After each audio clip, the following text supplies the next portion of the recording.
this is the same thing as x square times x cubed divided by x equal to 81.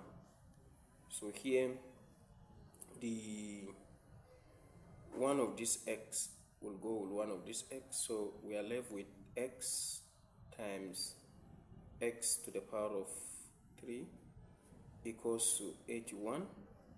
So this will be the same as the power here is 1, so we have x to the power of 1 plus 3 equals to here 3 times 3 times 3 times 3 into 4 places is 81. So here will be like 3 raised to the power of 4, because this is the same thing as 3 raised to the power of 4. So by implication, we'll have this one to be x to the power of 4 equals to 3 raised to the power of 4.